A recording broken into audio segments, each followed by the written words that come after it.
Muy buenos días, mis saludos a los estudiantes del segundo nivel básico de la jornada de la mañana del colegio CIA EPT. Vamos a conocer, ¿verdad?, la clase número 11, que se titula Elementos que facilitan la comunicación. Su objetivo es conocer y diferenciar los elementos del idioma que nos facilitan una correcta y eficaz comunicación. En esta clase vamos a ver conectores gramaticales, vamos a ver sucintamente la importancia de adjetivos y artículos, es reforzar contenidos de sinónimo y antónimo y el modo infinitivo, ya que es un modo verbal que no se utiliza demasiado, pero que a veces es importante conocer de qué se trata eso y de qué forma lo podemos incorporar a nuestro correcto arte, porque es un arte de comunicarnos.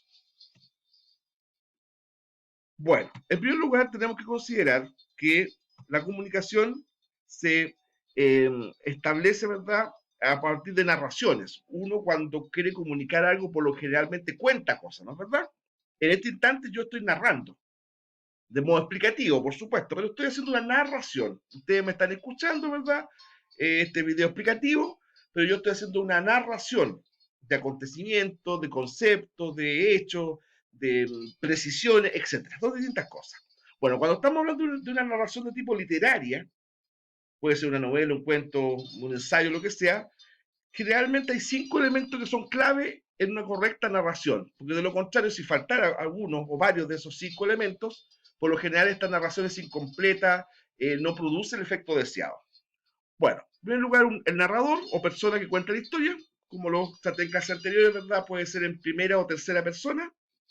El narrador va dando una lógica temporal a la historia desde su inicio hasta su término. Por lo general el narrador va presentando los personajes, va poniendo énfasis en determinado hecho. Los personajes, hay personajes principales y personajes secundarios. Los personajes llevan a cabo las acciones. Y la acción es el conjunto de hechos que suceden en la narración. De hecho, por ejemplo, una acción tiene un desarrollo, tiene un inicio, un desarrollo y un desenlace. Y todo eso lo va narrando o contando el narrador, ¿verdad? Y lo van ejecutando los personajes. El ambiente, que son elementos contextuales, es decir, que rodean a esta narración, se compone por el lugar, el tiempo y la atmósfera. Aquí no entendamos atmósfera desde el punto de vista geográfico, ¿ya? Entendemos atmósfera desde el punto de vista del entorno en el cual los personajes van desarrollando la acción. Y la idea principal es la temática que da sentido y propósito a la narración. Ya, voy a suponer, ¿verdad?, que yo les quiero contar a ustedes lo que vi en la mañana temprano, con un caso bastante triste, digamos, de enfermo de COVID-19 en un hogar de ancianos. Entonces yo partiré contándole, ¿verdad?, que en la televisión, ¿no es cierto?, en un reportaje de Canal 13, mostraban un hogar de ancianos, hablaba una enfermera que tenía muy pocos recursos, abuelitos que no iban a ver porque los parientes temían contagiarse, etc. Todo eso es ¿verdad?, una temática. ¿Cuál es la temática ahí sería? La temática, ¿verdad?, es situación sanitaria del paciente de tercera edad en un hogar de ancianos en Santiago. Esa es la temática. Bueno, en este caso yo sería el narrador, ¿verdad? Y los personajes serían bueno, la enfermera, los pacientes, el periodista que lo entrevistó, etc. Entonces, recapitulando, una narración para que sea coherente, eficaz y entendible, mínimo tiene que tener esos 5 elementos. Lo repito, el espacio, el tiempo, el argumento, el narrador y los personajes. Con eso estamos hablando de una narración bastante completa, del punto de vista gramatical y en este caso también literario. Bueno, para que una narración sea correcta, para que una narración sea entendible, es bueno que nos fijemos en determinados elementos de tipo gramatical que nos van a ayudar a hacer entendible y correcta esa narración. Por ejemplo, los adjetivos y artículos. Leo. El adjetivo es una parte de la oración o clase de palabra que complementa un sustantivo para calificarlo. expresa características o propiedades atribuidas a un sustantivo, ya sean concretas o abstractas. Es decir, el adjetivo tiene razón de existir a partir de la existencia de un sustantivo. En otras palabras, si no existiera un sustantivo, un adjetivo la verdad es que no tendría razón de ser. El niño, bueno. El auto, rápido. El día, hermoso. La prueba, difícil. Ya, todo eso que estoy diciendo, ya, esas palabras que indican características de un sustantivo, deben su existencia a que existe ese sustantivo. El profesor, simpático, yo, por ejemplo, ya, bueno. Entonces, claro, simpático está hablando de una característica de determinado, en este caso, profesor. ¿Se dan cuenta? Entonces, la razón de ser de un adjetivo es indicar una característica del sustantivo. Bueno, el artículo gramatical es la parte de la oración que se ocupa de expresar el género. Puede ser masculino o femenino, o el número plural singular del nombre u objeto en cuestión. Ya. Un árbol. Sería un artículo indefinido porque está hablando de un árbol X. Ahora, si yo digo el árbol, cambia porque es un artículo definido, está hablando de un árbol que yo sé cuál es. ¿Se dan cuenta? Una ambulancia. Puede ser cualquier vehículo, ¿verdad?, que cumple una función de salud, ¿verdad? Yo digo, la ambulancia. Entonces, tal vez a lo mejor hasta la estoy viendo. ¿Ves? Entonces, eso hace la diferencia. El artículo definido, por lo general expresa que el que está diciendo la expresión sabe qué sustantivo se está refiriendo. El artículo indefinido habla en forma más genérica. Voy a poner un ejemplo más contingente. Le escuché decir a un presidente de la República tal cosa. Es distinto a que si yo digo, le escuché decir al presidente de la República tal cosa. Porque en la segunda expresión, lo más probable es que la persona que me entienda, ¿verdad? O que me escuche, ¿verdad? Entienda que estoy hablando del actual presidente de Chile, por ejemplo. En cambio, si yo digo un presidente, puede ser el presidente Piñera, puede ser el presidente Bolsonaro, puede ser el presidente Maduro, puede ser el presidente Trump, etc. El presidente Fernández. Entonces, eso es lo que hace la diferencia entre el artículo definido, que expresa, ¿verdad?, a un sustantivo que se conoce cuál es, fundamentalmente, y el artículo indefinido, que puede ser en forma más general, más genérica, sin saber específicamente de qué sustantivo yo me estoy refiriendo. Y ahí tenemos algunos ejemplos, ¿verdad?, en la escena positiva. Una pequeña muchedumbre, ¿cierto? Una, artículo femenino singular indefinido. Pequeña, adjetivo femenino singular, porque está indicando de qué porte la muchedumbre. Y muchedumbre es un sustantivo femenino de tipo colectivo, ¿ya? De tipo colectivo, porque decir muchedumbre, estamos hablando de la muchedumbre, decir la muchedumbre es singular, pero uno sabe que la palabra muchedumbre está englobando a hartas personas, ¿ya? Recuerden en uno de los primeros contenidos que yo les pude compartir con ustedes, ¿no es cierto?, al inicio de las clases presenciales, hablábamos de los sustantivos colectivos, ¿no? ¿Verdad?